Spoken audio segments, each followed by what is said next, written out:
Imagine yourself under a starry sky, around the warm glow of a sacred fire, where speakers gather to share their wisdom and insights. Creating a sacred space where all are welcome to warm their hands.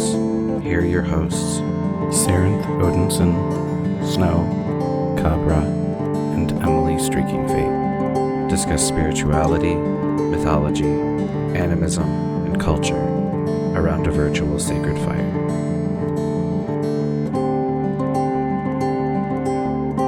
Won't you join us around Grandfather Fire?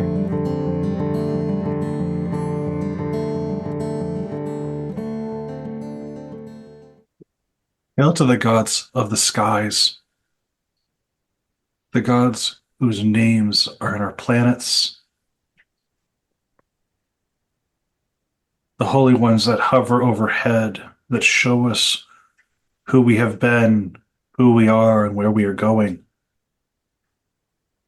Hail to the ancestors who are astrologers, astronomers, seers, and mystics, who looked from this world to other worlds, from this blue dot in the vastness of space outward to ask the needed questions. When to plant, what is going to happen, and how. Hail to the spirits of those planets, the Olympic planetary spirits, the holy ones that reside atop, betwixt, between. The Pleiades, the Big Dipper, and all the astrological events we look up to. The North Star that guides our way, the pole star that shows us true. All those blessed burning lights that give us guidance, that tell us truths, even those we don't want to hear, that show us our potential and shower us with their understanding. Thank you for your guidance, thank you for your wisdom, and thank you for showing us your ways. Wow. Welcome to another episode of Around Grandfather Fire. This is episode 142 with my good friends and co-host, Snow. How are you doing tonight? I am all right. I have been doing lots of life admin things, and life sure is adminning lately. And the holiday season is upcoming, and that is always expensive and stressful and involves lots of life and lots of admin. How are you? I am doing well. Also, not looking forward to the coming holiday hell that is our yearly celebration of the solstice here in the States, because we have just this really weird relationship with the holidays, and I'm very happy that our section of the family is resistant to that. Actually, it's funny, like around the dinner table tonight, as we were shoving food in our face before the broadcast, we were having a talk about the upcoming Titanic shifts and what is probably going to be our finances because of the tariffs and all the other crap that's coming down the pike. So what's this next year going to look like for us? And how we're going to batten down the hatches and prepare for anywhere from 20 to 60% increase on everything. So a lot of our minds are bent towards that right now because, well, we just had an election and now we're going to have to deal with the fallout. Did you have an election? No one had said. Did the US have an election? You guys should talk about that more. Totally. Outside the US, we never hear about these things. Oh, God. So that's what's been on my mind lately. And so one of the things that the local community has asked me to do is to put together a workshop on spiritual preparedness for trying times. So that'll be fun. It's about 4,000 words long at present, and My hope is that it won't take as long as it took to write it up to get people's heads around what spiritual preparation looks like in crisis, in emergency, disaster, and catastrophe. Because a lot of my experience with that has been working for the state, and so I'm kind of bringing that information to bear because a lot of that stuff is really relevant for the times we're in. Um, with the first aid training, I'm sorry, go ahead. No, I was going to say spiritual preparedness for trying times. You've got about 4 years worth of trying times, Yeah, right? about that, depending Yeah, on how this and goes. I mean the election run up takes what feels like 4 years. So that's because we started 2 years previous, so this will be fun. I mean, I feel like every day up to the US election feels like 2 years. But Trust. I'm so sick of fucking ads. I'm so like, if nothing else, I'm happy the election's over because the ads have gone from electioneering and all that crap to the most recent boxing match, which took everybody to disappointment land. So I didn't even bother watching it. I was like, this isn't going to be satisfying, whichever way it goes, really because is. a once very successful athlete is now going to get beaten up by a YouTuber. I don't need to see this. And that's what happened. Pretty much. And there were rumors it was rigged from the start. So yeah. So that's kind of where we're at the moment. I'm a lot of what I'm doing right now, besides that, is I'm finishing up my poetry work with the runes. I think I've got 3 left, and those are going to be posting in the next few days. And so that's been really fun. how far around your arm are you? Almost to the end. Almost to the end. I'm almost here. I'm almost here at the last 3. Okay. Yeah. So, my handy dandy. It's the real reason you got the runes tattooed around his forearms. I'm never going to forget where they are. He makes out that it was some kind of spiritual oath and commitment to his relationship with them. Really, it's just to help him remember them. He got fed up of the pen washing off his palms, so he just got them tattooed around his forearms. It fucking works.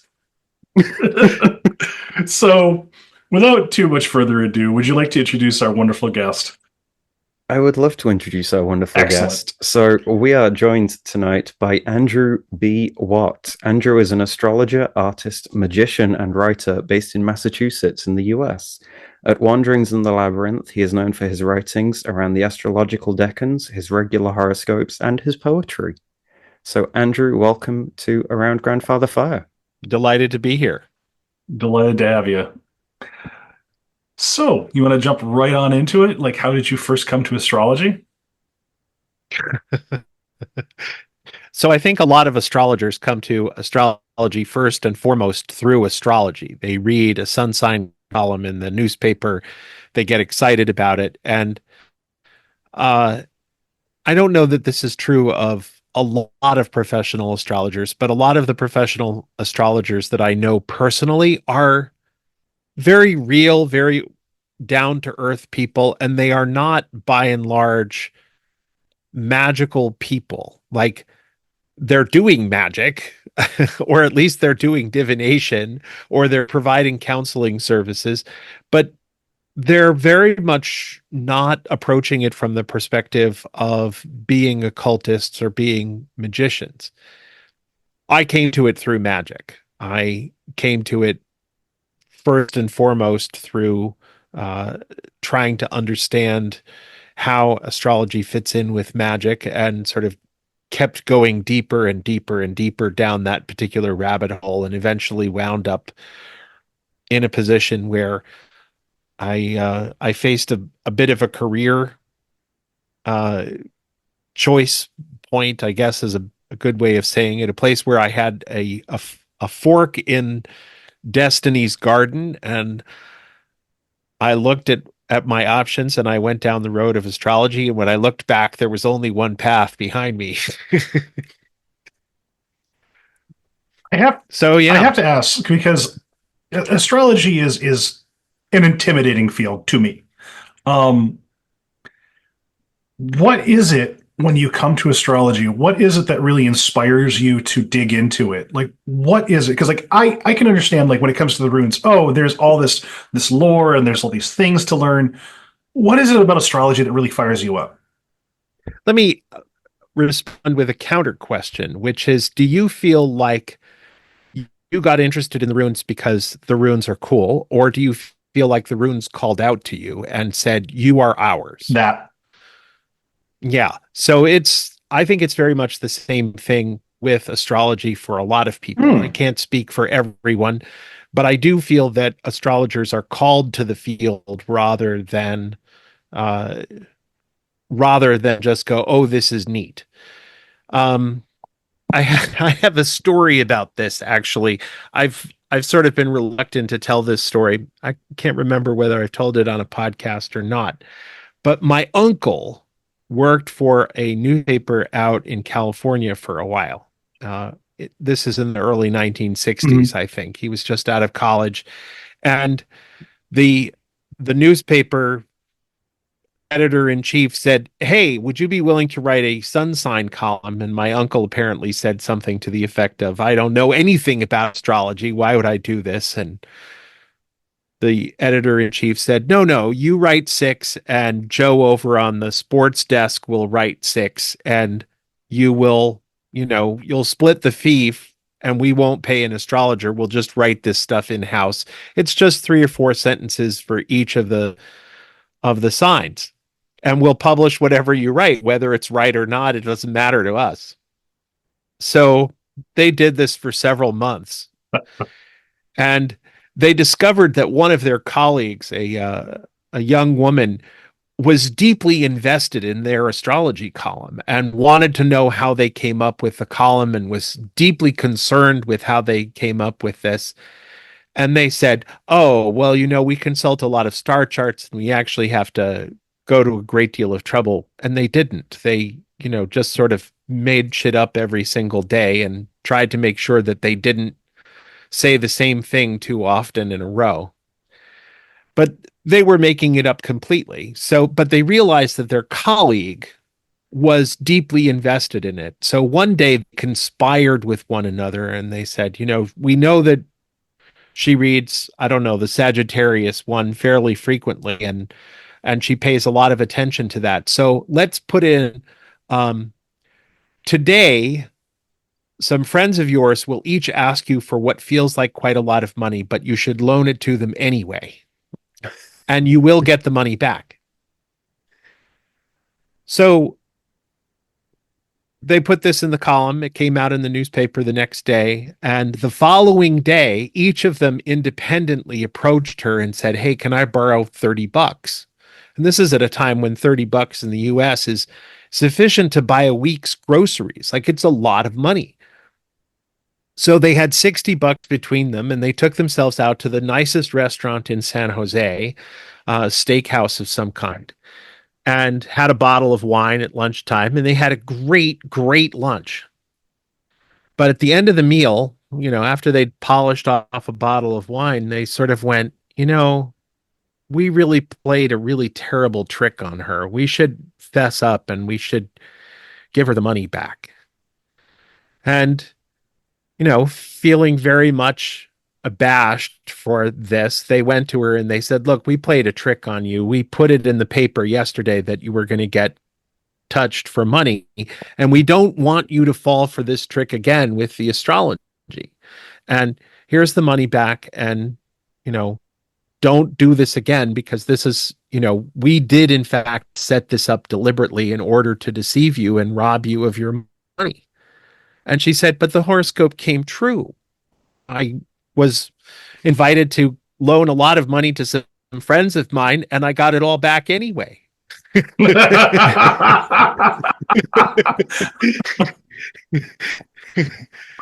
And oh, so even though they didn't consult any charts at all, somehow the stars conspired to make sure that the horoscope that they delivered was in fact the correct horoscope for this lady for that day. Um, Even though it was intended to deceive and cause harm, uh, it it in fact worked out to the advantage of the horoscope reader rather than to the horoscope writers. Incidentally, there's another part to this story, which is that my uncle and his friend at the desk, shortly thereafter, were asked to pass the column over to someone else. So the act of trying to use it facetiously or falsely in order to gain from it personally resulted in them being asked not to do it anymore. Not directly. It's not like the editor-in-chief found out that this was the case, but the stars certainly were aware of it. And at some level, the stars decided, okay, these people are not adequate listeners to the stars. They don't hear the song of the stars. So we're going to shuffle them out of this responsibility, and we're going to give the responsibility over to someone else. And they lost the weekly income that came from doing this as a bonus responsibility for the paper. So I think that there's, like, at every single level, this is fractal. We're called to the work of being astrologers, just like we're called to be lore masters, or we're called to be priests or sacrificers or magicians or druids or what have you. And if we violate the terms of those responsibilities, the universe finds a way to sort of shuffle us off of those responsibilities. But they do figure out a way to put you to work knowing what you know how to do. I love this story. I really love it in part because am I being called to worship this god is a question that I see often enough in pagan and occultist circles that some people have just started responding with, you don't have to be called, which is true. You don't. You don't have to be called. But that resonance that you're talking about with this story and the calling of the stars to do things correctly, it just, for me, that just, it really clicks. Like, even if you're not being called, you're in a sense being called, brought to, however you wish to phrase it. I find that really kind of comforting, right? Because like you said, if this isn't for you, like, it's gonna get taken away sooner or later if this isn't for you. I don't know. There's a lot of layers to it that I really, really jive with, and I appreciate you sharing that.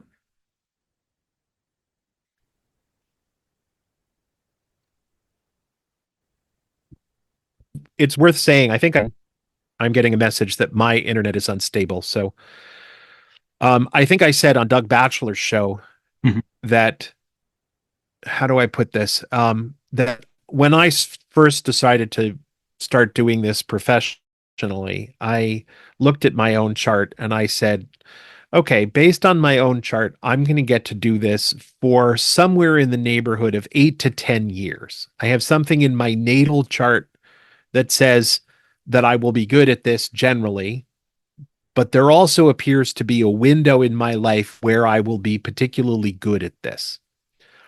I've now been writing a professional astrology column now for 5.5 years, going on 6.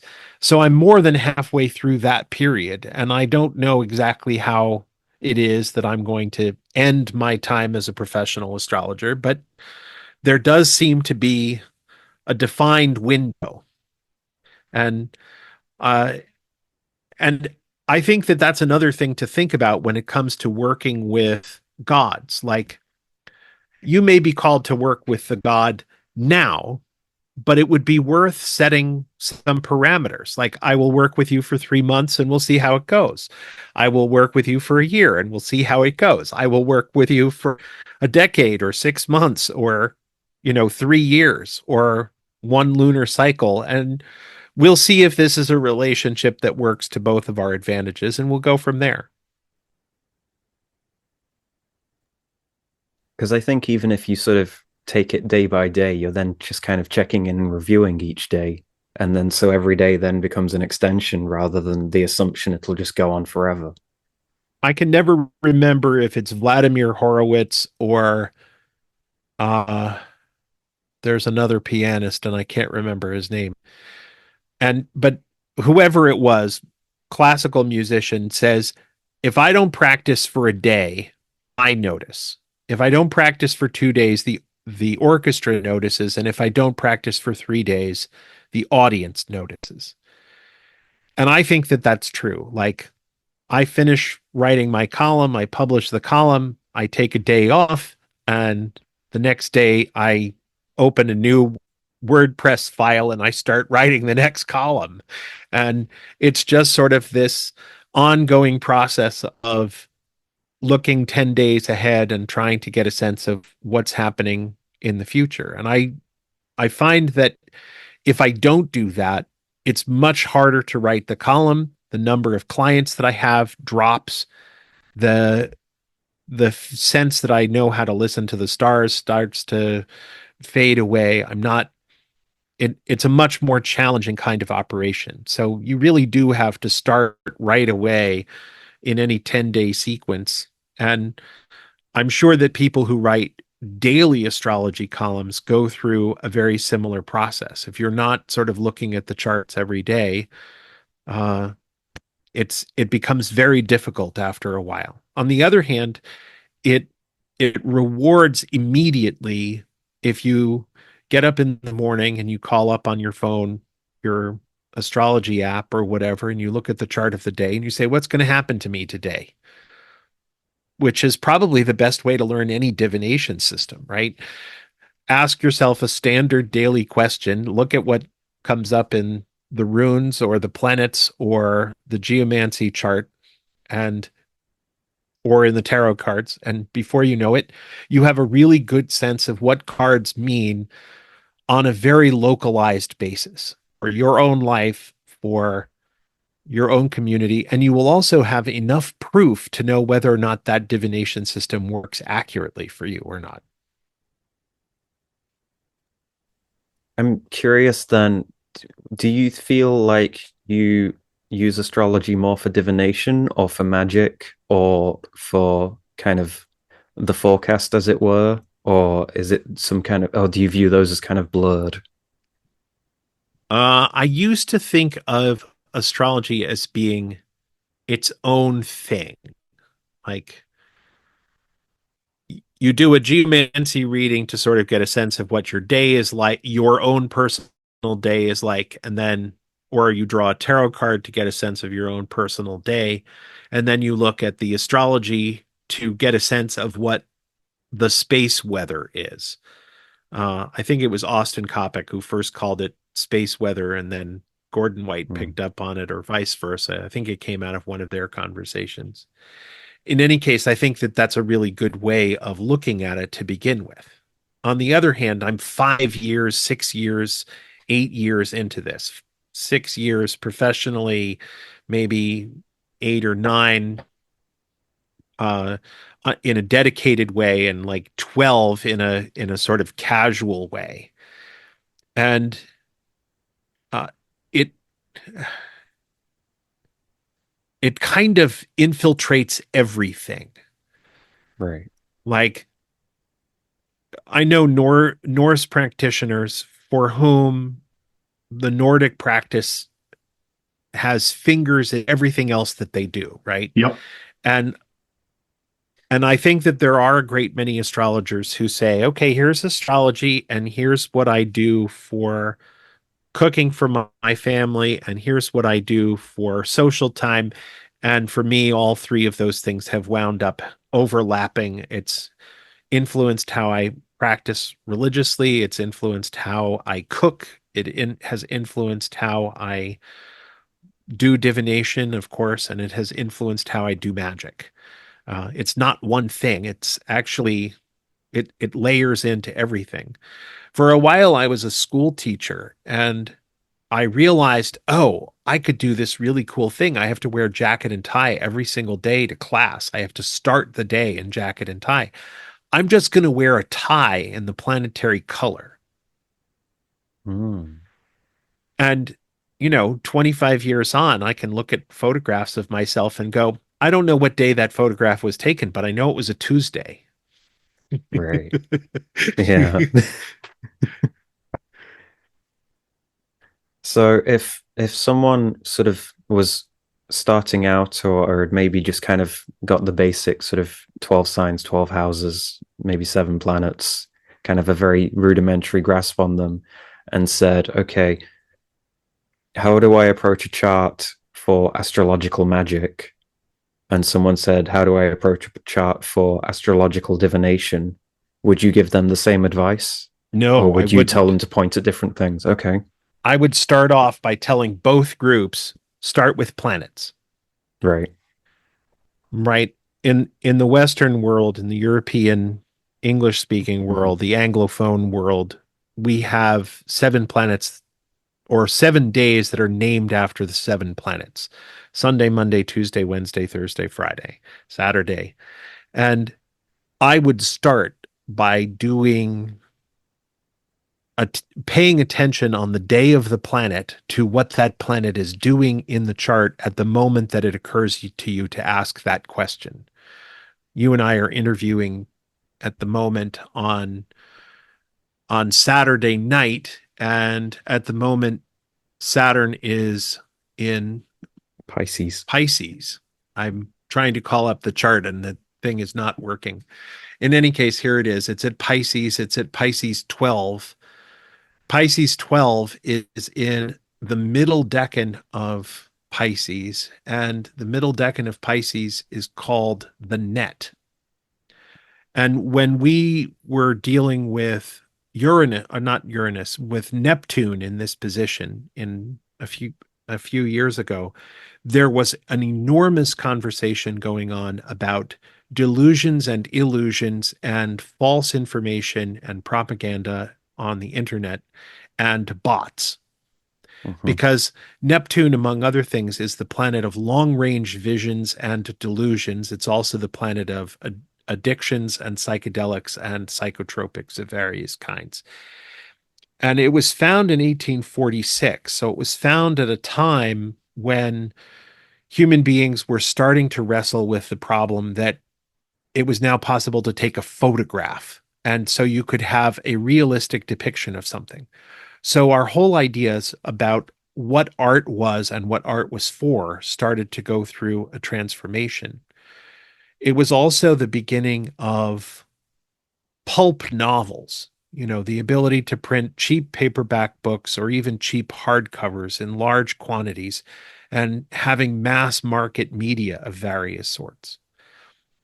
I think it's Robert Forsyth who is it Pillars of the Earth? I think it's in Pillars of the Earth in the 25th anniversary edition says the basic job of a novelist is to write a novel this year, a novel next year, a novel the year after, a novel the year after that, and so on for 25 or more years, writing at least one book a year. And if you build your audience on each book, each of those members of your audience will go back and read everything that you published beforehand. And it means that at the end of your life, you'll have enough of a windfall to retire, maybe, which is kind of a crazy way to live, right?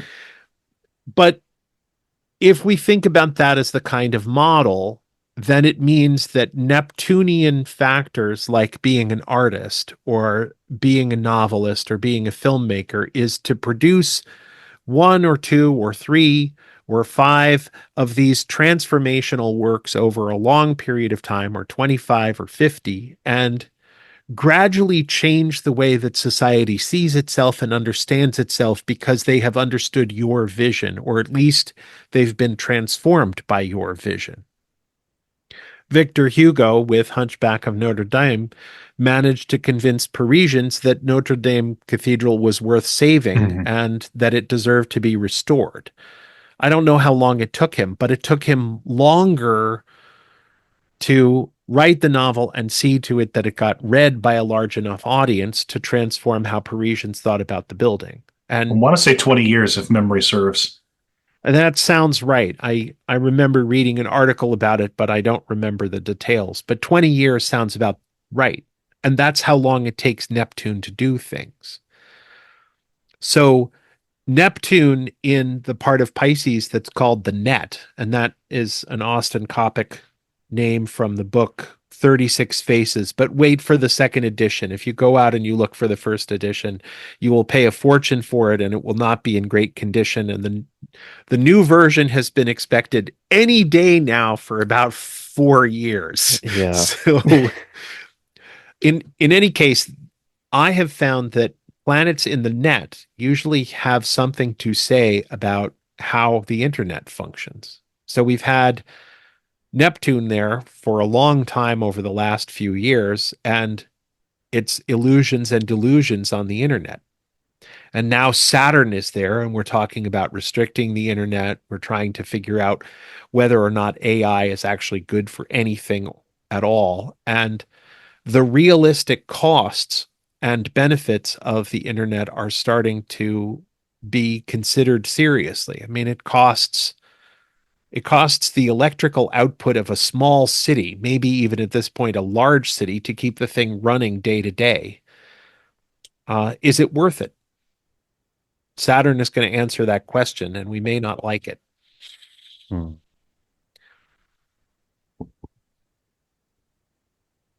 So yeah, to answer the previous question, it took him about 3 years to write the actual novel, and probably another, I think from what I was seeing in summaries, it took another 20 years, I think, for the actual impact of the book to be felt sufficiently enough that the cathedral was saved. that is the time frame at which Neptune does things. And Saturn works considerably faster, at least in part because it says there are real restrictions and limitations on this kind of stuff. Like, you need to get your facts in order, and things are going to go downhill a lot faster than you think they are, because facts matter. One of the ways I like to think about Saturn, in fact, is as nature bats last. Everything that Saturn does is about both perfection and decline. Right now, there is a spider crawling around on my desk, and I don't know what the spider is going to find in terms of what he wants to eat, but sooner or later, he's going to get close enough to me, and I'm going to go smack, and he will be, or she will be, food for other creatures and other beasts, or will gradually desiccate and turn into dust on the floor of my little office here. And or, she'll go her own way. She'll find her way somewhere else, and it's very much eat or be eaten. But there's no new material, right? At least on Earth, there's no new material. And Saturn says that everything sooner or later has to be broken down and repurposed. And it doesn't matter whether you're talking about individual atoms or single-celled organisms or us or buildings or empires. Everything sooner or later will be crumbled to dust, and it will be reused for whatever comes next. So meditating on what Saturn means on Saturn's day is a great way to begin, because if you have a really clear image of what Saturn is and who Saturn is and how Saturn works and what Saturn's priorities are, it's easy to look at a chart and say, okay, what is Saturn doing here? It's also worth remembering that in the newspapers, you get a sun sign column, and it's telling you what the sun is saying to each of the 12 signs. But it's the sun that's saying it. You are not your sign. The planets are telling you something because you were born with the sun in that particular part of the chart. So if you're going to study astrology, start with planets. Understand what the planets are, because the planets are persons. They are actors. They are agents. They are individuals. They are the ones who are on stage telling the story. And the signs are places. And you can think of them as like theater sets or movie sets. They are locations. And then the houses are the things that they are talking about. And the aspects are who they are on the cell phone with and whether they're arguing or agreeing with one another. So again, I can call up the chart of the moment, or at least I think I can call up the chart of the moment. No, I can't. My computer is saying, no, you can't do that. We're not letting you. Hang on. There it is. So Saturn is currently in conversation with the moon, and they're arguing with one another. And you can think of Saturn as standing in his rubber wellies in the middle of marshland. Maybe he's somewhere in East Anglia. And he's saying there are real limits. And the moon is in Gemini and saying, but we can solve all of this with technology. We can solve all of this with newly imagined tools and imagination. And we can think our way out of this problem. And Saturn is like, no, I'm standing here in the marshland and there should be 435,000 species here, and there are 432,000 species here. Like, this is a done deal. Now, I can't tell you who wins that conversation, right? But that's the nature of the conversation at the moment, is that Venus is saying, I'm sure that the technologists, or not Venus, the moon is saying, I am sure that the technologists will think of something. I am standing right here in a workshop. I am standing right here in a laboratory. I'm standing here in the alchemist's chemistry lab. And I'm sure that all of these very smart people will think of something. And Saturn is in the marsh saying, the tide's coming in. You better think of something fast. So, as aspirational and in the clouds as the moon is, Saturn's literally on the ground going, it's going to flood. You may want to think about restricting your movements. Something very much like that. And I try to start with those kinds of things in mind. I try to start with thinking of the metaphor of what is this planet doing in this place and what are they talking about? And I write from that perspective. I don't write that always. I don't say who they are. Although lately I've been trying to do a shorter piece in my column called Planetary Archetypes. One of the recent ones was, think of the chart today as a farmer's market. And here are all of the characters at the farmer's market. Who's making money? Who's losing money? Mm-hmm. Who's petting the dog? And I think it... Oh, sorry, go on. I think that kind of thing is helpful for helping people reframe it as, think of the planets as people in places talking about specific things. And then the way through astrology tends to become a lot clearer. I think that's also probably a really good way of kind of breaking it down and making it seem a lot more accessible for people who do look at an astrological chart and see lots of squiggles and numbers and lines and think it all seems very overwhelming and impenetrable. Yeah, another way of thinking about it is as something like an algebra problem. Remember when we were asked to figure out what X value was and Y value is? Well, every planet has a list of words. So the planet is a variable, and then there's this list of words that says, okay, think about these themes or these kinds of persons for this planet. Okay, the sign is another variable. Here's another list of possible words that could slot into that particular variable. The house is another variable. Here's a completely distinct set of words for that. Aspects are either plus, minus, multiply, divide, exponent, fractionals, those kinds of things. And if you look at it from that kind of perspective, it also becomes a lot easier to interpret. Yes, thinking about your sort of mentioning archetypes and narratives and things, I think it was from conversations with you and reading your work that I encountered the idea of the lunar mansions as like a caravansary. Yeah, that was not my initial insight. I read a Twitter thread, and off the top of my head, I can't remember who I should be giving credit to that. Um, if I find it, I'll send it to you for the show notes.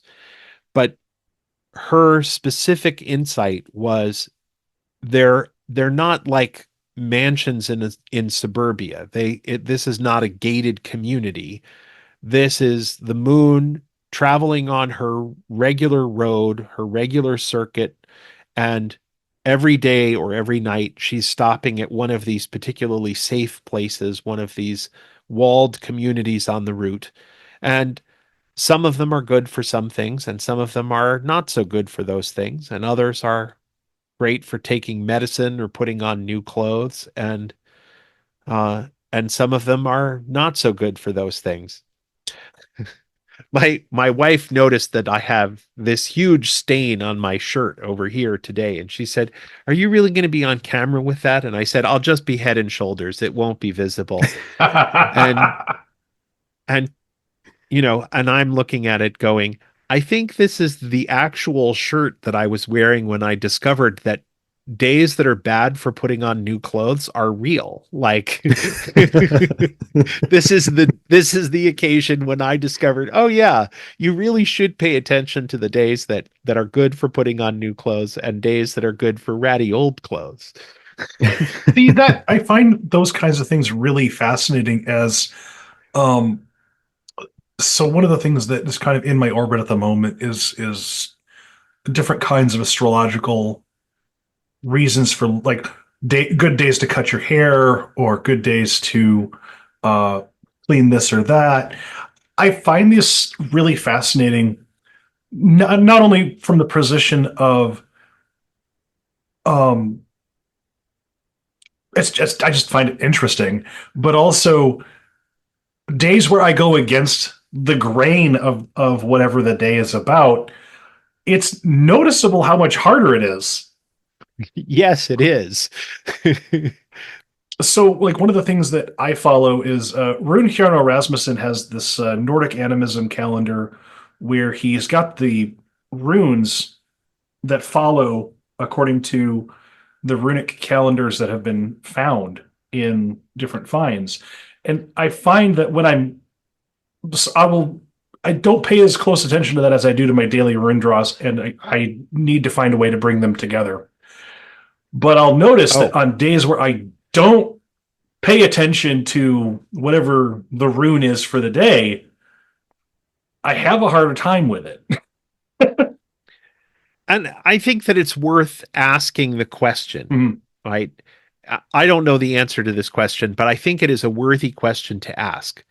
When I buy into astrology, or when you buy into the runes, or when somebody else buys into Greco-Roman alphabet divination, or pulling what the seven sages advice is for the day, any of these different systems, or pulling a tarot card, does your day go better or worse based on the card that you pulled because the card is warning you, or because you believe the symbol that you have drawn?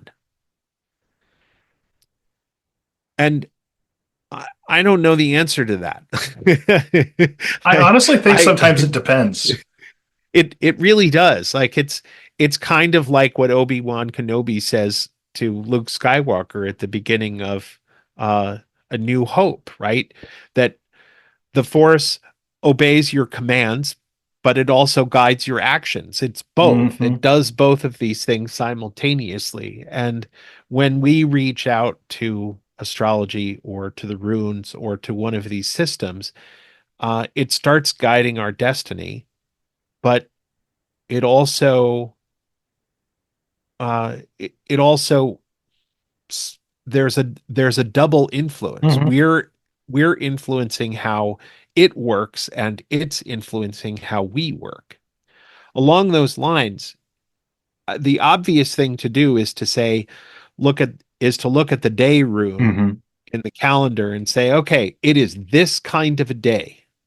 Based on that, how should I modify my actions? Draw this rune oh, this is what I have to do today. Right. And like the world is going to project this at me because this is the calendarized symbol for the day. Right. My modified action has to be based around the principles that are encompassed or embodied in this particular rune. I go to an event in Western Massachusetts every year called Twilight Covening, Ooh. and this year one of the clans set up a gigantic labyrinth on the lawn in front of one of the buildings at this summer camp. And you walk to the center of the labyrinth, and there's a bowl there filled with little ceramic tiles with runes on it, and you can take a rune and take it with you. And I reach into the bowl and I pull out a rune, and for the first time in a long time, I have no idea what I have drawn. Like, I know a lot of different divination systems, and I can find my way around an I Ching hexagram, and I can do geomancy and tarot, and astrology doesn't really puzzle me anymore. And I was like, oh, it's a rune. I don't know runes. Someone needs to explain this to me. And I asked someone, and they went, oh yeah, that's Halagaz. That's the hailstorm. You're screwed. and somebody else leaned over and said, you're not actually screwed. That is the rune that indicates that the storm has arrived, that things will be different now that the storm has come through and destroyed what it's going to destroy. And everything from this point on is changed, but the change has already come and gone. Like, the thing is done. And what nobody at that gathering, well, a lot of people sort of knew because I had not made a secret of it, but what was not common knowledge at the time for a lot of people was that I had just recently come into possession of my parents' condo in Florida, and Hurricane Milton had made landfall about 2 miles north of that, and the place is I won't say ruined, but it's going to be a long time recovering. Right. And I don't know what's going to happen with that. In fact, I have a meeting with the condo association this coming Wednesday to find out whether the building as a whole is salvageable. So the storm has already arrived. There's nothing I can do to change it. But it took somebody else explaining the rune to me for me to understand what it is. And that's kind of the day rune, right? You walk the labyrinth, you take the long and winding path only to be told, yeah, stuff is fucked up. Oh, well, at least it's over. If it helps give you a little bit of peace, one of the other things that I love about the Anglo-Saxon rune poem in particular is that Hagalaz is also referred to as the ice seed. And especially living here in Michigan, if we don't have our snows, our lake levels get negatively affected. So I take hope from Hagalaz that, yeah, it's basically the tower as far as runes go, but it's also got that twinge of hope at the end of it that, yeah, shit's fucked, but you're going to have potable water. Yeah, and there is always a balance. It's the same thing with Saturn, right? Saturn is the bad old man of astrology, but at the same time, he's like, nature bats last. Nature will do what nature is going to do, and there's not much you can do to slow down what nature is going to do. Nature is already slow. Nature does not do things the way that human beings do. It takes time, but sooner or later, nature is going to do what nature is going to do. You're going to die. I'm going to die. Everything that you know and love is going to fade away into the past. And all of us one day, sooner or later, are going to be forgotten unless we become fossilized along with a hard drive explaining who we were. And I think off of that, though, I think it's good to sort of consider how perspective impacts a lot, and sort of fear mongering around Saturn or around Hagalaz don't necessarily serve or benefit. And there might be sort of a seed of truth in that that's kind of led to people having those very kind of extreme sort of caricature ideas of these things, but there's kind of more there. Right. I mean, I said this earlier, I think, that astrology is fractal, right? Very. You look at Saturn in somebody's natal chart and it let's say it's in house 2 in Aries. Your finances are going to be unstable and you are going to be afraid of poverty for your entire life. That sounds like a terrible fortune on a day-to-day basis if that's your overall life destiny. But that's a life destiny, and it says, okay, you're going to have unstable finances for most of your life. What can you do to plan around that? And I have recommended the book by Mike Michalowicz called Profit First to people who are in that kind of situation, specifically because his recommendation is every time that some piece of income comes in, put 2% of it aside for the rainy day fund and only spend out of that fund every once a quarter as a reward to yourself for making it through the past 3 months. As I said to somebody recently, sometimes it means you get to take your wife out for ice cream, and sometimes it means you get to take your wife out for ice cream at Disney World. I like that. That's really cool. So, like, the caricature that a lot of people think of when they think of Saturn is he's the old bastard with the scythe that tells you no all the fucking time.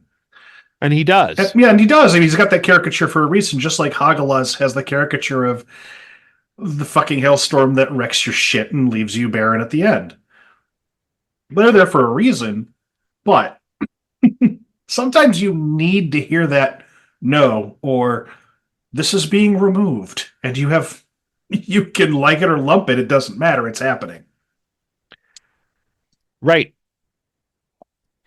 I know one thing sort of Chris Brennan's talked about a lot with regards to Saturn is kind of things aren't necessarily going to be easygoing and things could take a very long time. But once you've figured it out, that'll be set, which is kind of very Saturnian. Right. Saturn is in part about habits and structures because all structures eventually break down, right? All structures, all habits, all patterns, all deliberate systems that you set up break down eventually.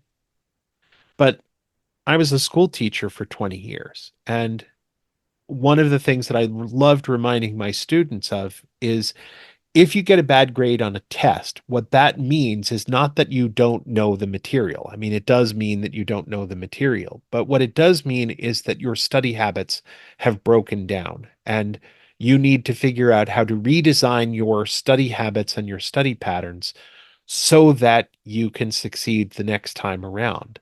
And that hidden curriculum, if you will, in schools is not something that most teachers know how to explain well. Like, yeah, you're there to learn math and science and English and a foreign language and all that sort of stuff. But really what you are there to do is learn how to build systems of self-discipline and self-management so that you can become successful in life. And that is not something that we do a very good job of teaching, at least in American schools. But that's really what it's supposed to be about. And the more that we can explicitly make that the visible curriculum, the better off we're going to be as a society or even as individuals. Systems break down when they no longer serve you well. And that's when we have to figure out how to redesign or replace them or rebuild them and figure out, okay, these 3 things are working. That's the tower, right? The whole tower has come down and I've got only these 4 blocks standing on top of one another. Okay, yes, but those 4 blocks are really sturdy. Right. And we know how to build upon them. And now we have room to try a bunch of other things. We can try speed reading. We can try Pomodoro technique. We can try palace of memory techniques. We have a lot more options now that we've understood that just winging it on a day-to-day basis is not working. So you've kind of set us up nicely there to transition into sort of another big topic that you're kind of known for talking about, which is sort of groups and organizations and the structures of groups and sort of magical groups and occult groups and so on. Sure. So I was just kind of, in your experiences then, what kind of things should people be mindful of when starting out in groups and sort of trying to set up structures, and or alternatively, if they're shopping around for sort of magical groups and communities, what kind of structures and what are kind of red flags to look for there? So let me start off by saying a little bit about my background so that people know that Right. I'm not just talking out of my bum. Back in 2013, I was a school teacher, and I had just started at a new school, and I was still finding my way around. And the head of school said, "I need you to run our school debate club." And I didn't really know anything about how to run a debate club, and I certainly didn't know anything about how to run a debate club alone. Right. And my friend Holly came to me and she said, "I know this has got to be overwhelming, but why don't you come and join my Toastmasters club?" Now, Toastmasters is an organization worldwide. I think we're in 146 countries at this point, and it is a public speaking and leadership training organization with 300,000 members, something like 16,000 clubs. We used to be a little bit bigger than that. We were hard hit by the pandemic, of course, as all sorts of volunteer organizations were. Mm-hmm. But the idea here was you join a club, you give 10 speeches, they give you an award, and it's pass fail. Like, it's not even pass fail, it's pass pass. You give a speech, you get a little bit of critique and feedback from all of the other members of the club. One member of the club gets up and gives a little evaluation of your speech, and you do that 10 times, and you're on your way to being a better public speaker. Oh, it's literally a club around oratory. It is literally a club around oratory. Oh, that's cool. Okay. Every club in the world is a voting member of Toastmasters International. So the clubs themselves are unincorporated educational associations of, call it 10 to 20-ish members. If anyone is interested in joining a club, it's toastmasters.org. You can find a club near you. You have to be a member of a club in order to be a member of the international organization.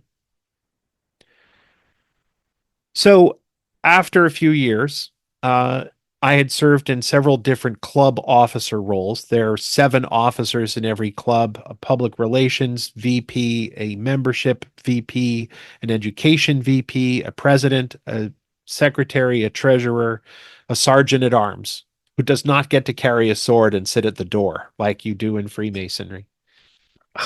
Shucks. But somebody asked me to serve as an area director, and an area director serves as an advisor and coach to the officer teams of 3 to 6 clubs. After a year of that, somebody asked me to be a division director. Now I was in charge of 20 clubs. And then I was invited to run for the number 3 post in a district, and a district is usually around 150 clubs. Well, I ran for the number 3 job. I got the number 3 job. I ran for the number 2 job. I got the number 2 job. I ran for the number 1 job, and I got the number 1 job. And as the number 1 of a district, I had a budget of $50,000 to promote leadership activities. I didn't know anything about spending $50,000. I was a school teacher. Like, what person in his right mind would hand $50,000 to a school teacher who's never handled so much as a classroom budget before? The schools where I taught, they said, you tell us what you want to buy and we'll buy it for you, or we'll tell you you don't have money. I never knew how much money I had to spend, so I didn't ask for very much.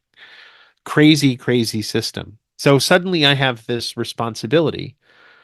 And I'm thinking, whoopee, I have all these ideas about how to spend it. And I didn't. I had to figure out that year how to run the organization online because that was the year that the pandemic set in.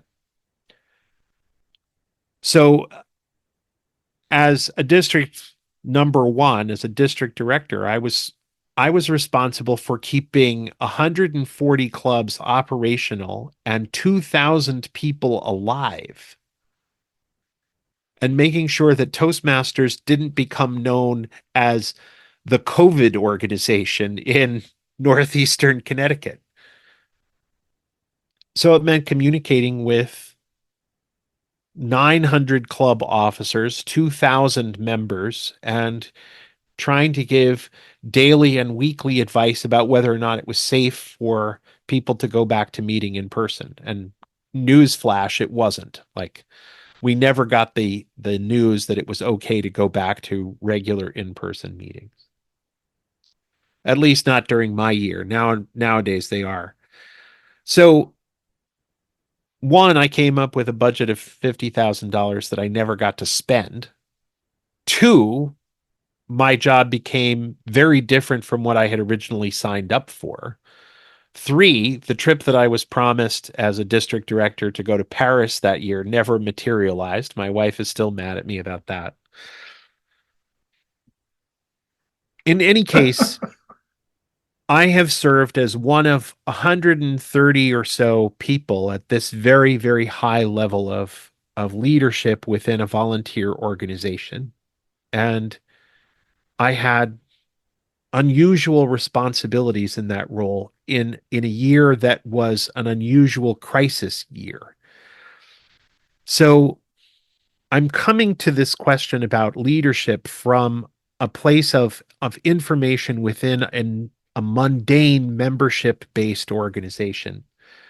But I still think of myself that when I served in that role for a year, I was a bishop of Mercury or a high priest of Mercury. Like, I was in a group that was responsible for teaching public speaking and oratory skills to thousands of people.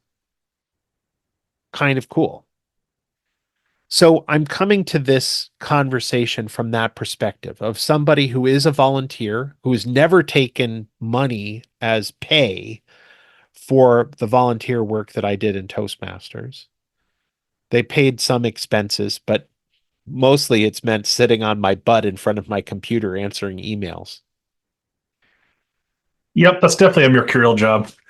Yeah.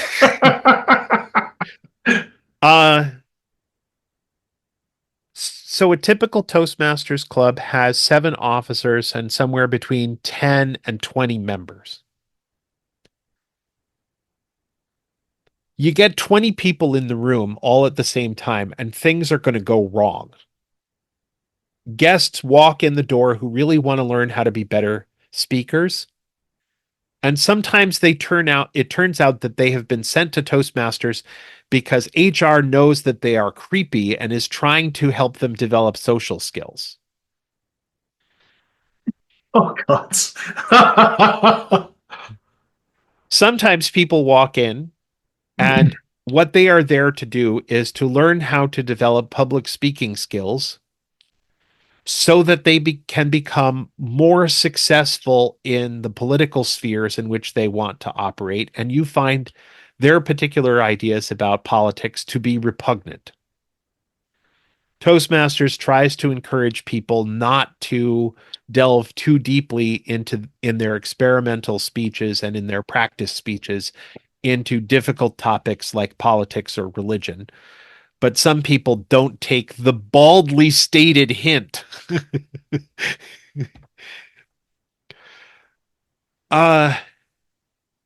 So how do you cope with that? A Toastmasters club has a 10 pages of documentation detailing how clubs are supposed to be run. It's called a constitution and bylaws. And there are very specific rules about how the Toastmasters Club itself can alter that document. They can't. The only organization that has the power to alter the typical club constitution and bylaws is Toastmasters International. It takes a majority vote of 16,000 plus clubs in the world to alter that constitution and bylaws. So you're in suburbia, or you're in rural America, or you're in an urban area, and somebody says, "Hey, do you want to join my coven?" We have 12 members and we meet on alternate Saturdays. Right. Okay, how does that coven run? Is it the standard high priestess and high priest? Is there a maiden mother crone set up? What is the organizational structure of this? Is it a casual circle of friends, or is there some kind of an admission right? Is there some kind of set of rules or guidelines about how we're going to enter into this spiritual space? And more often than not, there is nothing. There's no written documentation. There's no explanation. I have joined D&D groups that have more rules of order and more sets of guidelines about how we're going to behave in Google Docs, fully searchable, than most spiritual groups that I've encountered. And I think we owe it to ourselves to say, okay, we live, at least in the Anglophone sphere, we live in a world that is governed by the written word. Why wouldn't we want that to be true of our spiritual spaces? Why would we deliberately subject ourselves to the possibility of authoritarian structures in our spirituality when we live in a democracy? Even if you're a conservative, we live in a republic. We are not governed by kings. We are not governed by authoritarians. So I think of Henry M. Roberts' book, Robert's Rules of Order, as being a grimoire of tremendous power. Something like 60% of the volunteer and corporate boards and organizations in the United States, a substantial number of our political arms and bodies run on Robert's Rules of Order, or on modified rule sets based on Robert's Rules of Order, which is itself based on the Manual for the United States Senate, originally written by Thomas Jefferson. So here in the US, at least, we have a spell book of tremendous power that says, have you considered Rule 225 in what you're about to do? Or are you just being unfair because you haven't given it any thought whatsoever? I think that in Britain, there is a similar book that was originally composed by Thomas May, who was the clerk of the House of Commons in Parliament. That sounds familiar. So, yeah. Yeah, sorry, go ahead. Sorry. If you want a spirituality that is at least as rooted in democracy, or in bottom up, people are connecting with the gods, then at some level your priesthood and your spiritual authority has to have some kind of regular business meeting structure where we say, okay, here's our budget for this coming year. Here's what we plan on spending. Even if it's only, 20 people meeting in a living room, we think our budget for candles this year is going to be $25. Yeah. Because among other things, it means you've created planning documents. It means that you have engaged in some forethought. You know how much money you should be asking from each member for dues. You know what an initiation ceremony costs. You're able to help people understand how the material costs of spirituality are paid for and what kind of structures are used to pay for those those tools. Yeah, as somebody who had to learn Robert's rules and go to leadership training for my work in the nonprofit sector, um, it's a familiar and comforting current. And I share your enthusiasm for it, if for no other reason than I've seen enough groups that don't do these things and how wildly explosive they are when people don't understand all of the behind the scenes stuff that goes into planning an initiation rite or the budget for candles in a year. I've seen that in real time where either people just kind of assume we're just going to pull this out of our ass, and then they're surprised and shocked and heartbroken when the thing as they were anticipating doesn't materialize because the planning wasn't done. Planning is an enormous part of it. I mean, I've mentioned Twilight Covening, and the group that plans Twilight Covening, which always happens Columbus Day, Indigenous Peoples Day weekend here in the US, which is early October. They start meeting in February. Yep. And they begin the planning process for that major program 6 months, 7 months ahead of time. February, March, April, May, June, July, August, September, October. So they begin it 9 months in advance. Not only do they begin it 9 months in advance, but once they are on site, practically the entire plan gets a walkthrough, gets a dress rehearsal on site, not once, but 3 or 4 times to make sure that all of the technical issues have been worked out in advance. And I was at one of the planning meetings for this most recent thing. There's like 150, 200 people at the gathering, and there were 75 people in the room. Like half of the people involved in the gathering were essentially being called in to be part of the planning committee work. And they were volunteers who were taking roles during the ritual, and they were people who were there to make sure that safety protocols were obeyed, and as well as the core volunteers that had planned the whole program.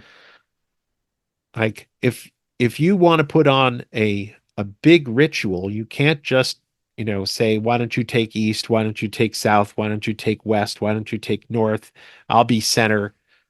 Aren't you center every time? Okay, well, if you want to be center, then you should learn the part. Yep. And one of the things that I greatly admired about Toastmasters, and this is also true in Freemasonry, where I've been a member, although not as active, is that there's an assumption that you'll walk the chairs. You're going to start in one of the junior offices. You're going to take the middle offices for a year, and then you're going to sit in the president's chair because you have learned enough of the parts that you can correct other people when they make a mistake. And that's particularly important in groups like Freemasonry, where there's a prescribed ritual. Right. The ritual in Toastmasters is, call to order. Let's introduce our principal officers. During today's meeting, we're going to have a bunch of functionaries that help us. Timer is sitting here. The counter is sitting here. The grammarian is there. Let's get started. Here's our first speaker. Here's our second speaker. We're going to do table topics. Let's hear from our evaluators. Let's hear from our functionaries. Thank you very much. Good night. And we're out of there in an hour. So yeah, knowing what the order of business is. Are we here for a program meeting? Are we here to discuss business? Are we here for a ritual? Do we have guests? Does our behavior change when we have guests? Right. All of these kinds of things play into how we should approach our spirituality. And increasingly, I don't want to be a member of groups where I don't I don't want to join any new groups where I can't read the rule book. Because among other things, I want to make sure that I am not going to be subjected to abuse. Mm-hmm. And I want to make sure that I know how to behave in such a way that other people will not accuse me of abusive behaviors. I don't want to be seen as an abuser any more than anybody else wants to be seen that way. And I would like to make sure that we join groups that are not abusive and that have formal procedures for saying, we don't really like your kind here. Why don't you go find somebody else to bother? Right. Yeah, I hadn't really thought about it that way, but yeah, I mean the way that kind of pagans and magicians and occultists will kind of put a lot of stock in historical texts and grimoires and spell books, but then they won't write down how the group's going to meet and when the group's going to meet and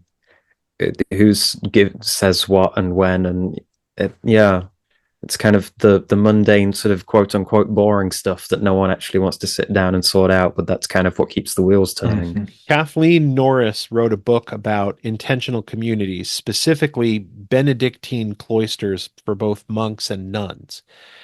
And she was invited to speak at a conference for Benedictines. I didn't know that Benedictines had conferences, but apparently they do. Everybody has conferences and conventions. Even Benedictine monks leave the monastery to have conventions. So she's asked to speak at some convention or another, and she says more intentional communities break down over whose job it is today to take the garbage out than over any high principles or glorified ideals. And I think that that's true. Like, if you don't know who's going to take out the garbage after you do this big ritual, if you don't know whose responsibility is to stay and clean up the Unitarian Universalist parish hall so that the congregation isn't mad at you on Sunday morning after your big ritual, you're sunk. Your group is not going to be welcome anywhere. And the job of figuring out whose job it is to clean up and put away the chairs and make sure that the burn from the candle that got knocked over is not visible in the rug is that job is important. And the person who knows how to do that and who sees to it that it gets done is more deserving of the title of high priest or hierophant than the person who claims the title. I have a great story about this. A few years ago, the guy who was the international president for Toastmasters International, like the guy who's the head of the board of directors, was in my district. He still lives in my district. Great guy. But this was just a minor event, and he had shown up for basically club officer training. Twice a year, all of the club officers of all the Toastmasters clubs are supposed to come together and meet together and go through training together. Here's how to be a club president, or here's how to be a club vice president of education. Here's how to recruit new members. Here's how to recruit members in a way that's not culty, that sort of thing. Right. It's at breakfast. I'm getting another piece of bacon, and I hear a thump behind me, and some guy has fallen over from a heart attack on the floor in the middle of this parish hall from this rented parish church. And this guy, who, as I said, was next in line to be president of Toastmasters International, the head muckety muck, is right by the guy's side in moments. And he points at two people that I found out later had medical training. And he said, you, here, everybody else back off. He saw three more people approaching. He said, you, and you call 911. You form a line from the parking lot to that door over there so that the ambulance company knows where to come in. You clear the hall, move everybody into the auditorium, the sanctuary for the main part of the program. Let's get everybody out of here and clear the room. You go get me some water. You go get me some towels so we can put this guy's head up and elevate his head. he had us organized within an inch of our lives in this deeply concerning and emergency situation in 45 seconds. And I hadn't even picked up the piece of bacon that I had meant to grab. I don't think I did get that bacon now that I think about it. But that's what real leadership looks like. That person didn't know enough to know how to treat a medical issue, but knew who in the room was capable of doing it. They also knew enough about the members to say these three people would be great to call. This person would be great on 911. These people know how to give directions. They sussed out in 45 seconds just what skill sets were available in the room and successfully deployed them. One of my wife's pet peeves is we'll go to a restaurant and it'll be a fine dining experience, and she will be furious because she will see that the manager has not correctly deployed the wait staff on the floor. Like, it's a superpower. I don't see it myself. And she's able to say, this waitress has too many tables. That waiter doesn't have enough. And the waiter and the manager are gabbing, and there are people who are waiting for the food. It's not just us. And the one waitress is trying to do too much, and they've left her with too much to do, and they will probably steal her tips. Yeah. Oh. Right? And like, that's what spiritual spaces have been like for thousands of years. Is, well, rank has its privileges. I'm a high priest. I get to do whatever I want. And maybe it's time for some of the democratic ideals of the American and French Revolution to start infiltrating some of our spiritual spaces. And I think a great way to do that, at least to start, is I think it's chapter 9 in the 12th edition of Robert's Rules of Order, is how to write a constitution and bylaws. It doesn't even take very long. I banged out a first draft for my town's public library in a couple of hours. Yeah. Where the rubber really meets the road is when you bring the draft to the library board and say, how about this? And then they want to argue every single sentence. Yep. But that's what real democracy looks like, right? Thomas Jefferson and the other members of the Declaration of Independence Committee went through this in late June and early July of 1776, and all sorts of things got taken out of the Declaration of Independence draft because some of them were unacceptable to northern colonies, some of them were unacceptable to southern colonies, and some of them they feared would greatly inflame already poor relations with Great Britain, which they did quite successfully. Yeah. One of the things that was always really striking about the BLS first aid training, basic life support, sorry, was the first thing you do is the first person on scene takes command of the scene, and then you organize everybody else. And that kind of, a lot of my experience is either in the nonprofit sector through Robert's Rules of Order with all the stuff you've already said, or it's, this is how we respond to an emergency situation. When shit hits the fan, this is how things are done. And you can see people in an instant who've had that training, because it is really that quick. It's a 45-second, okay, this is how we're doing it. This is how we're deploying. And when you have a well-oiled machine that way, you save lives, or in the case of organizational structures, you save the structure from imploding on itself. Yes. A colleague of mine worked at a school where there was a gas explosion. And the guy who was the head of school at the time was apparently woefully unprepared to take command in an emergency situation, and wound up falling to the assistant head of school, the assistant principal of some kind. And by the end of the week, the board had fired the head of school, had fired the principal, and had promoted the assistant head to be the head of school because it was clear that this person knew how to manage in an emergency and the first guy didn't. Do you? So, Oh, sorry. Go ahead. So leadership requires training. Yes. And I would say that the first thing that leaders have to learn is not what are my privileges, what are the benefits of my rank, but how do I serve the people that are under me? How do I serve and empower the people who are coming up through the ranks under me? How do I go about building a new team to replace me? At one of the first leadership trainings that I ever ran for Toastmasters, I said, here's this list of 10 things that you're supposed to do when you're a leader. Look at what the bottom one is. Look at what the 10th thing on the list is, which is find your replacement. How many of you want to be doing this job next year?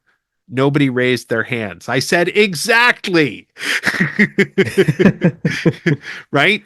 What you have to do is you have to start with how do you train your replacement? How do you build the person skills who is going to be coming in after you? And in volunteer and spiritual and in magical spaces, that question isn't asked nearly enough. And in the corporate world or in your job, you never want to train your own replacement because if your own job isn't secure, training your replacement, they'll be cheaper than you, they're younger than you, they're hungrier than you. You don't want to do that. But in a volunteer space or in a magical or in a spiritual space, you have to be looking out for who has the calling and who has the right set of attitudes and ethics to step into the role that you currently occupy, because sooner or later, you want to be able to let go of it.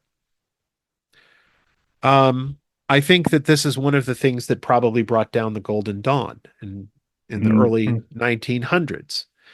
You've got a whole bunch of people who are doing solar magic. The sun is incredibly generous. You know, the sun delivers all good things to good and bad alike. He is unstinting in his rewards. He makes the grapes grow and he gives us suntans and gives us sunburns and keeps the ocean from freezing, yada, yada, yada. The sun does everything. But that means that anyone who's doing a lot of solar work is going to have an incredibly inflated ego. It's virtually impossible for their egos not to become inflated. So you get 10 of them in a room, and who gets to be in charge? Oops. Right. Let's all jockey for this position at the same time, shall we? Let's all jockey for the same leadership position all at the same time, rather than recognizing, number one, that all of the people who were involved in founding the Golden Dawn came out of Freemasonry and knew that term limits were a thing. You're only supposed to serve as the worshipful master of a lodge for a year. You're only supposed to serve as an officer in the Grand Lodge for a year. And then you step down and you let somebody else do it. That is a thing that doesn't happen in most of our magical and spiritual spaces, for the very simple reason that in Christian spaces, it can take 3 to 5 years to train somebody. In Jewish spaces, it can take 10 to 12 years to train somebody to be a rabbi or to be a cantor. So it's a professional occupation. But in the occult and pagan world, we know that the priesthoods of Athens changed every year because they were elected jobs. And sometimes they elected the same person multiple years in a row, but just as often they'd elect somebody new because they wanted the job to be passed around. They wanted the job to have shared expertise. And they also wanted to limit the concentration of power. And I think that that's true in both senses of the word, right? They wanted to prevent one person or one family from holding too much power within the Athenian state. And They also did not want whoever was the high priest of Athena to become overinflated with, I am the source of all wisdom. They recognized that anybody who found themselves in that role as the high priest of all wisdom in the world was eventually going to have the same problem that lawyers who represent themselves do. They're foolish. They make bad choices. So, yeah, I think that more magical groups should be thinking about how do we share power amongst us? How do we rotate our responsibilities so that we learn all of our different roles and responsibilities better? And how do we learn how to replicate these skills across multiple groups? Because I know one thing that you see a lot sort of bandied about online are sort of, you mentioned rules, you said the word leadership. That's exactly why I left formal religion. It's exactly why I despise XYZ political ideas. I don't want rules and leadership in my paganism or in my magical group. That's exactly what we're trying to get away from. How dare you? And what you've said there kind of addresses that, really. There was certainly a time when I was much more of an anarchist punk. I had that kind of mindset, like I'm going to go it alone. I'm in my 50s. You know, it's one thing to face Armageddon when you're in your 20s and you can huff it up a mountain in a couple of hours, and it's quite another when you've got a bad knee and uh and you're thinking about retirement, and for a while there was a kid in college, and now there's a kid with maybe a grandchild on the way, and there's a very different set of priorities when it comes to thinking about Armageddon, and you realize, oh shit, I need people. Mm. I need a lot of people. I need people who understand how to cook the kinds of food that I like to eat. I want people that know how to build the kinds of chairs that I like to sit on. I need people who know something about medicine. I need people who know how to make and repair clothes. I need people who know something about how to make my computer work. I need people that are going to teach me how computers will work 10 years from now, right? I need people to help me understand how to manage my finances. I need people who will help me understand how to protect myself against internet phishing and whatever the latest computer scams are. I cannot learn all of this myself. And Right. if I belong to various kinds of social groups, some of which are spiritual and some of which are oratorical and some of which are educational, I have much better chances of running into the people that I need and finding that I have camaraderie and shared interests and the possibility for community with those people. Yeah, I like to, you know, put on all of my black clothes and, you know, I don't dance as much as I used to, but I can at least stand in the corner of a nightclub and look threatening. But mostly I just have a smile on my face and like watching everybody dance.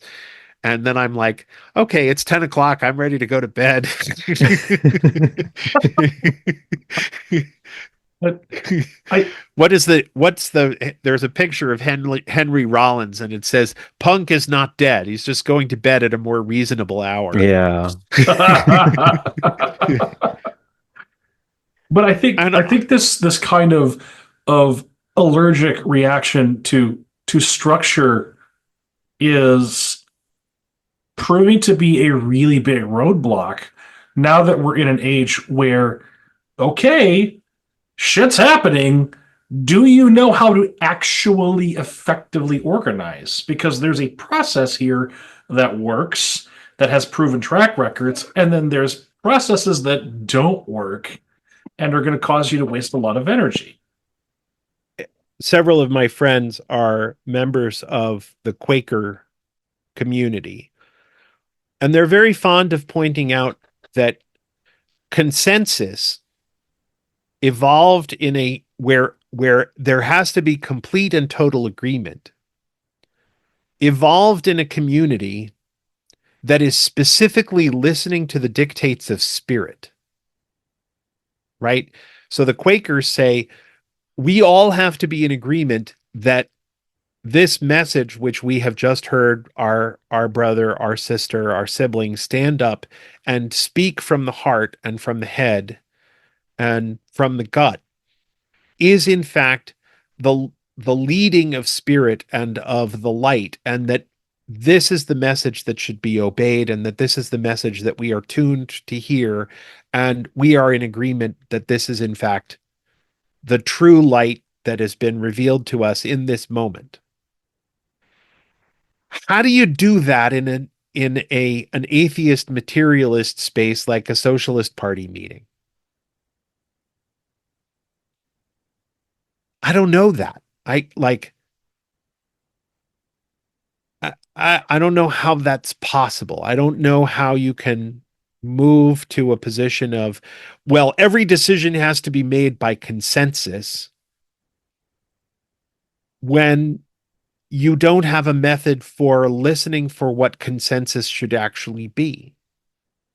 On the other hand, we do know that here in the United States, that a 2/3 majority system and a 4/5 majority system exist in our Constitution and in our legal system specifically in order to slow down progressive causes. They are there in our Constitution specifically to prevent abolitionist forces from eliminating slavery too quickly in the United States. And nowadays, they are used specifically by the conservative wing of American political life to slow down idealistic and progressive causes and movements in the United States.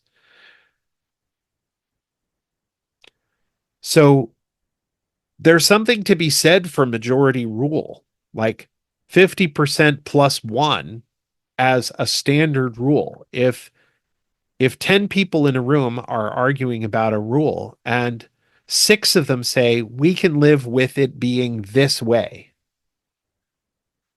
why do you need the agreement of the other 4, especially in a voluntary organization? Yeah, it was something that really kind of came home to me. I did the leadership training I mentioned earlier. I did that when I was in my teens, and I was a voting member on a board of directors for an educational group. We called ourselves Computer Challenge, and the digital divide was a really big talking point at that point in time. And so a lot of our work was going into schools, teaching them how to set up their own computer clubs and teaching them how to work with the machines we hooked them up with. And we were working with like millions of dollars from Apple and IBM and Dow Chemical at that point in time. And it was a really like revolutionary thing to think as a young person, as a sitting board member, I have access to literally millions of dollars worth of computer equipment, and my vote gets to dictate how this is getting used. And because of my position on the board being the youth liaison, I was tapping into all these different clubs, being their representative. Like, what do you actually want to see, guys? I'm literally speaking to like my fellow kids. Like, what do you want to see these clubs look like? I'm voting. Like, how do you want this money spent? And the weight of that was a lot sometimes, because we had to just divvy up, okay, these machines are going here, this training is going here. And we also organized a yearly robotics and animation competition. So there was a lot of work behind the scenes that didn't get seen, because I mean, these are a bunch of kids who have their own things to do, and this was my thing to do. Yeah. And I think that, I think back to those times where I was making these really weighty decisions about how these clubs were going to be operating. And, sometimes you just got to go with the people that show up and are willing to put the work in. And often it's worth remembering that a lot of political decisions, whether you're talking about political decisions within an organization, a voluntary organization, or a spiritual or occult organization, or in a political organization, like I'm a member of 2 town government boards in my town, and Firmicus Maternus is a 3rd century astrologer. There's a translation of his work by Ben Dykes, and in one of the early chapters in book 1, he's very explicit. Like he says, you're an astrologer, you are a priest of the most high gods, and you should stay out of imperial politics. But you're also a priest of the most high gods who is in this place, and you should become involved with the social concerns of your community. Like, you have a good read on what's going on in the world. You have a care for how the world should be well managed, and you have a role in this kind of a society. So I found out that there was a position on the library board, and I ran for the library board position that was open. I found out that if I weren't elected, they wouldn't have had quorum. And so the fact that I was there made a huge difference because, state level organizations, there's a certain number of seats. And if you have fewer than that number of members, then you can't meet quorum even if you get together and have a meeting. You need somebody to be sitting in a certain minimum number of seats. So here I was a member of the board. We managed to get the board filled. And so we didn't have to worry about quorum anymore. And they said, would you like to be chair? I said, no. And they said, too bad. Isn't that really how it goes, though? I mean, you showed up. Yes. Here's the job. You showed up. And the person who has been chair is now the secretary of the library board. But she's been the chair of the board for something like 13 previous years. And she's like, I've done this long enough. I would like to make sure that somebody else has this skill set before I bow out of this work. Right. And okay, I have some idea of what I'm doing. I'm willing to do it. There's definitely some new wrinkles involved in a town level government board as opposed to a volunteer organization. But we still have a budget of around $20,000 a year. 3/4 of that approximately is the librarian's salary, and we don't even have a full-time librarian, but got to start somewhere. Right.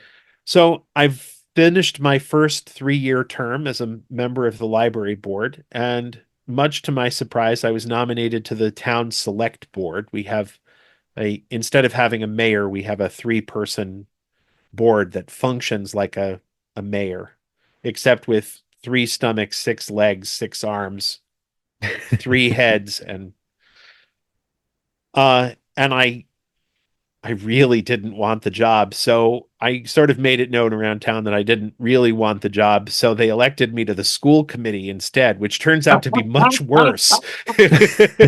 Oops. 19 write-in votes. Like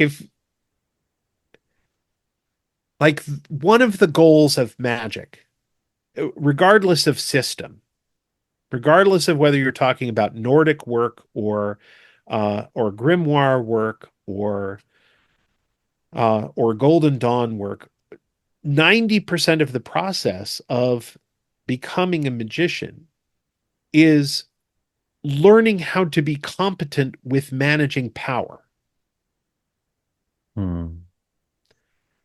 Well,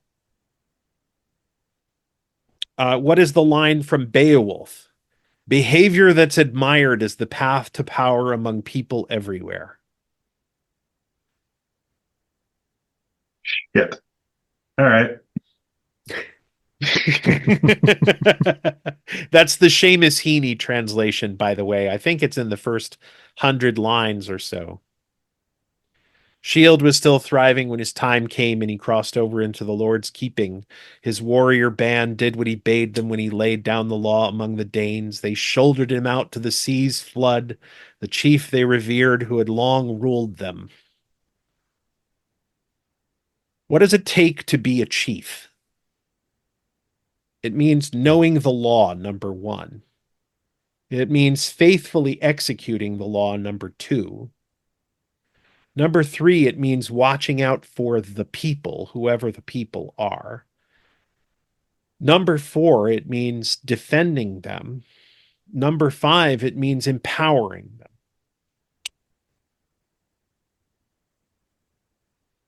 them. And empowering them means increasing their wealth. It means increasing their prosperity, increasing their sense of their personal security without necessarily disenfranchising them. Like a ruler who takes everything from his people in order to make them safe has not actually made them safer. That's how Beowulf ends. Spoilers. Right? With it being recently released, people might not have had a chance to look at it yet. Yeah.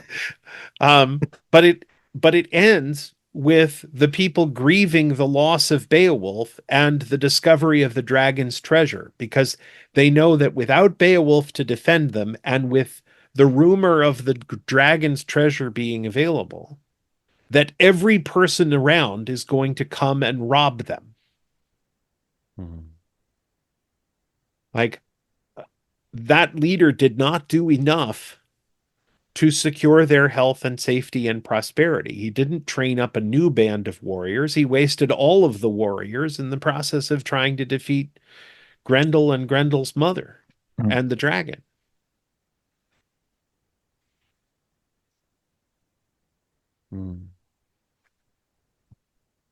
So I want to be sort of respectful of your time and mindful of the time. So one thing I did see you promote was the Magic of Rules of Order course. Yeah, I can provide a link to that, and I do have a recording of it. I think I'll offer that again because I think it's important enough, especially in current times. I don't know how local government boards work, but I'm sure that the local council system in Britain doesn't arrogate all of its responsibility to only 6 or 8 people. I imagine there's some kind of distributed local leadership system.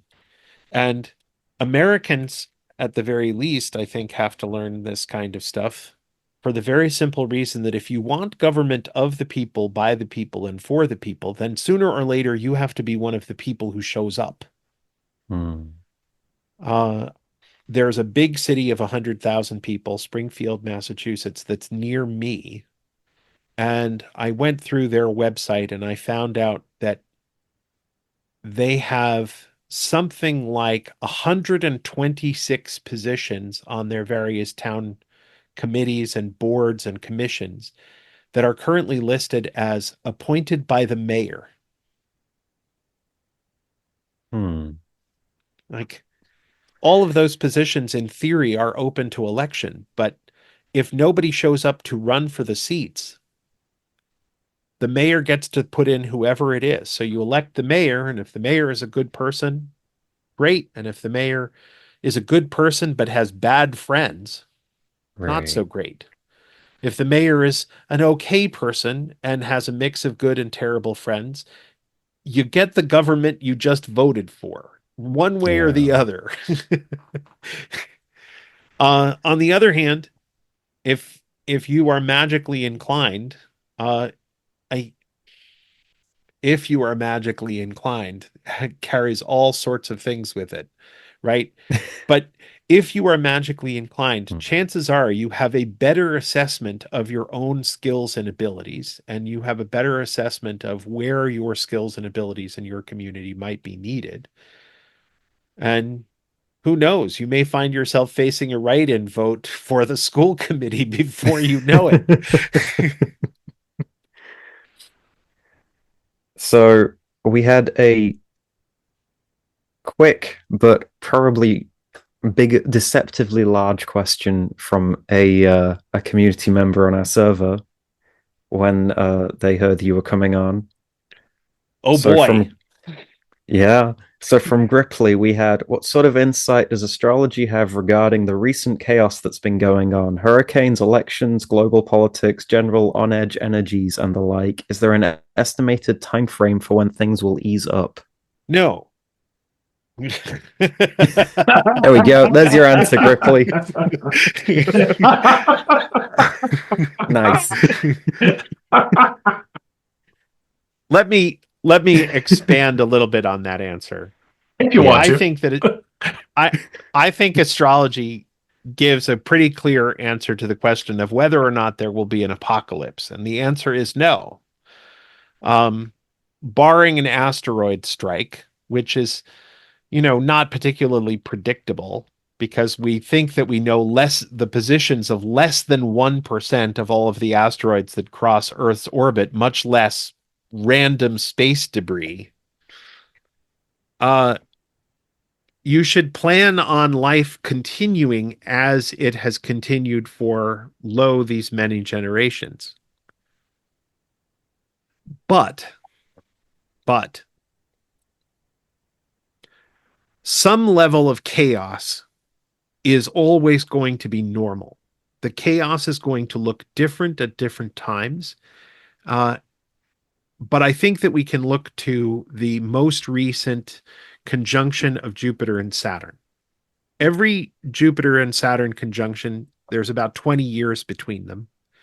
Roughly every 240 to 260 years, sometimes as little as 160 years, they change not simply signs, but they change elements.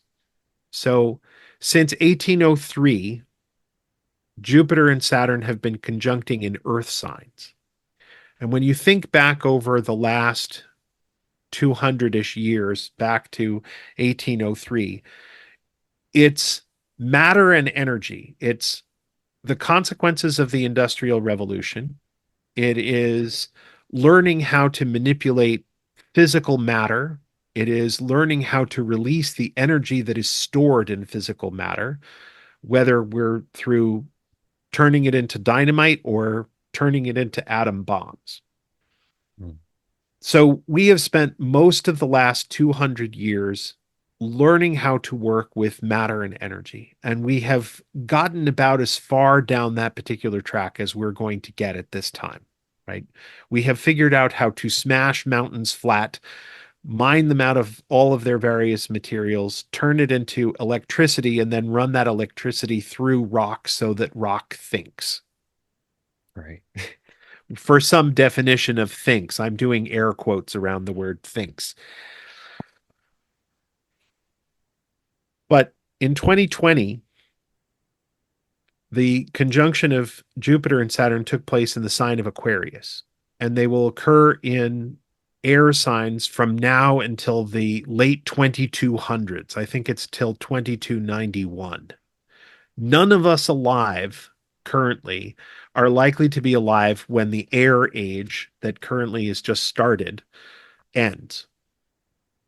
So what happens when we look back at previous air ages? When we look back at previous air ages, the last one was in the 1100s, 1200s, and early 1400s. That's the era of the Golden Horde and Genghis and Kublai Khan. It is the age of the Mongol domination of Central Asia from what is now Poland to the northern parts of China. What else happened during that time period? Well, it was also the age of the sort of the early part of that era was the golden age of Islam. It was also a time of tremendous networking. You had the Cistercians in Europe, you had the Sufis in the Islamic world, setting up all sorts of local nodes of information, libraries, craftsmen, artisans of various kinds. We're building cathedrals, we're building universities, we are building networks of scholars each within their own sphere of influence. There's an emergence of madrasas and Islamic universities all across the Islamic world. Political divisions, massive political divisions, and massive decentralization of empires, right? Emperors and kings wind up having very little power during this time period. Nobles take over local administration to a very high degree. Fast moving armies. Think drones and cavalry instead of infantry holding territory. Think archers dominating battlefields instead of spearmen.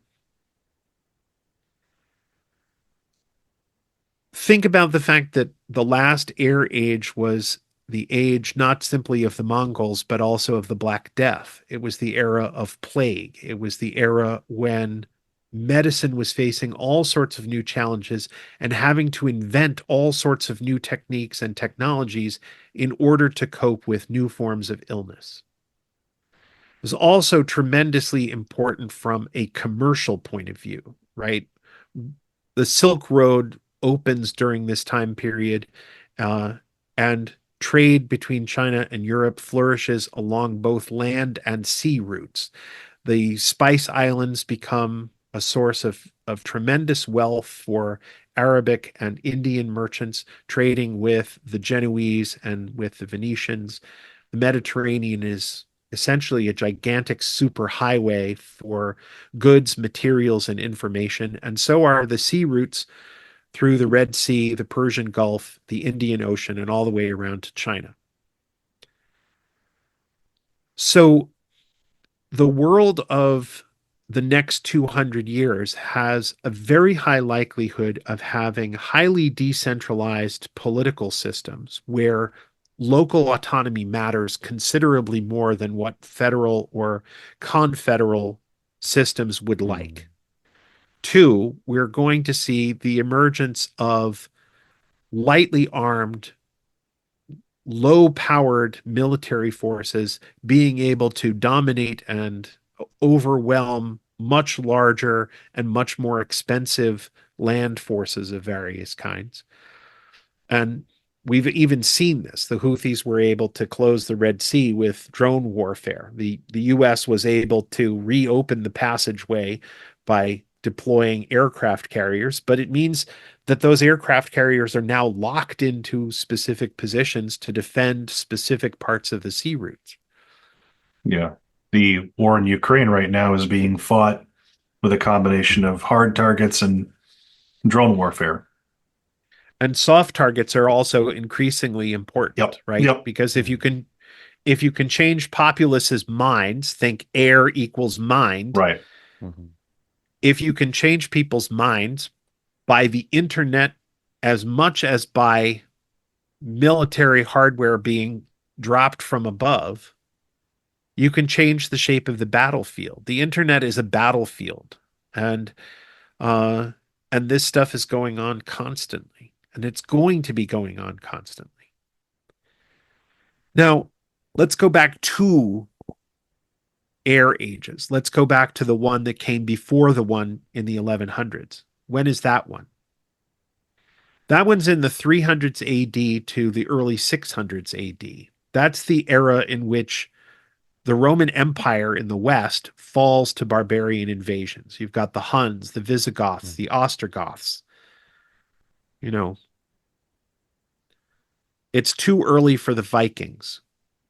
Yeah. But we are seeing wave after wave of climate change refugees. The climate change refugee problem in the 300s and 400s is not that the equator regions are getting too warm. It is that the polar regions are getting too cold. And the horse tribes that are surviving on the steppes of Russia flee out of Russia because the grass is dying and freezing and turning into tundra. Those people are looking for places that are warmer. They're looking for places that are wetter. They are looking for places where there's more arable land for grazing. And the knights in shining armor of the 12 and the 1300s are the trouser-wearing horse lords of the 400s and 500s.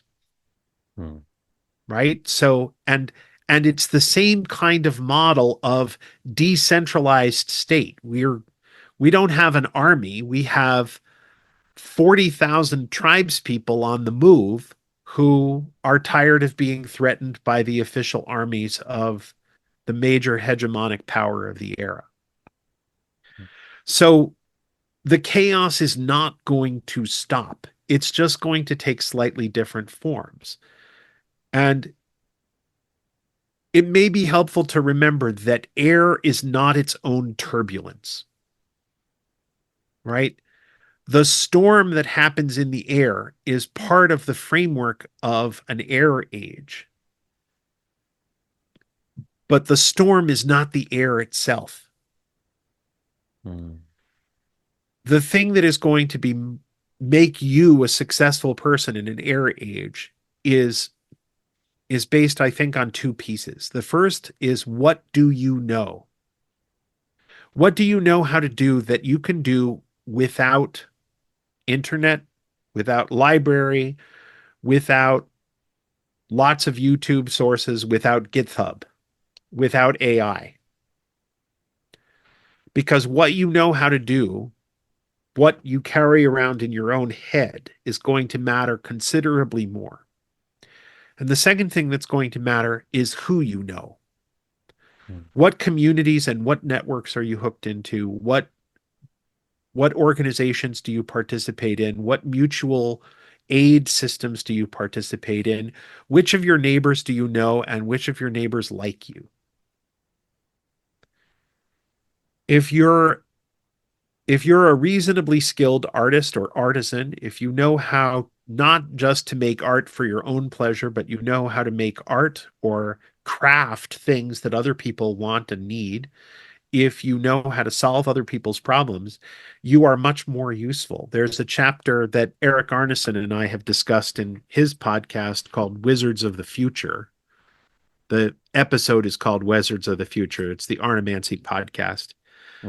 But there's a chapter in Picatrix. I think it's book 3, chapter 4, but I might have that backwards, and maybe it's book 4, chapter 3, something like that, which lists all of the things that someone who intends to be a wizard needs to know how to do. And there's agriculture, and there's politics, and there's mechanics, and there's designing water irrigation systems, and there's knowing how to build siege engines, and there's knowing metallurgy. Like, you got stuff you got to learn. Go learn it. And that's the thing that's going to make you successful in an air age and give you the power to cope with the chaos, is knowing how to do things and knowing who to do them for.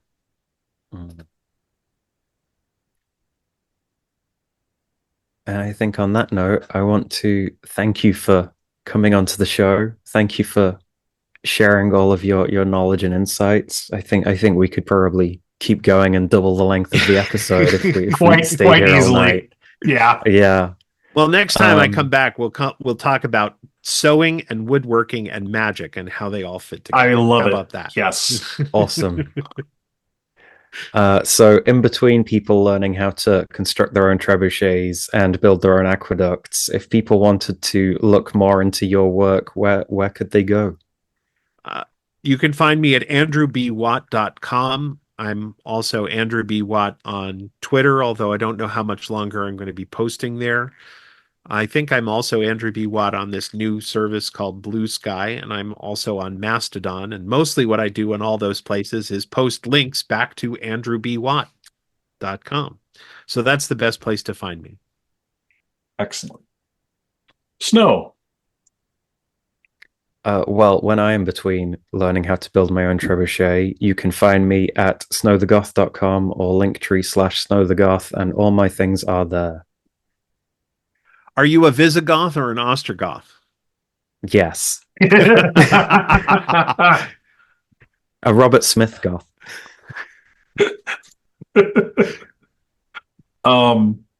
You can find our friend and co-host at streakingfate.wordpress.com.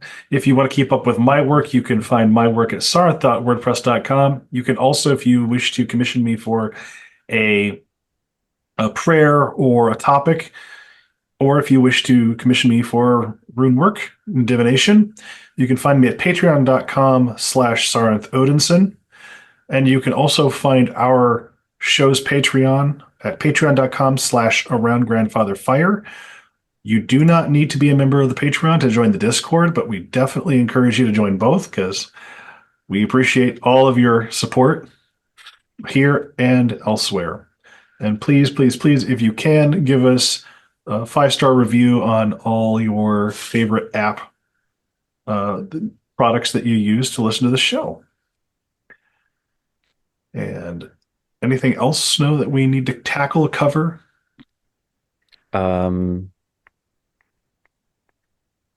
Start drafting your trebuchets now. All right. Well, on that note, I'm going to start drafting, and I want to thank you all for joining us, and we will see you next time around the fire.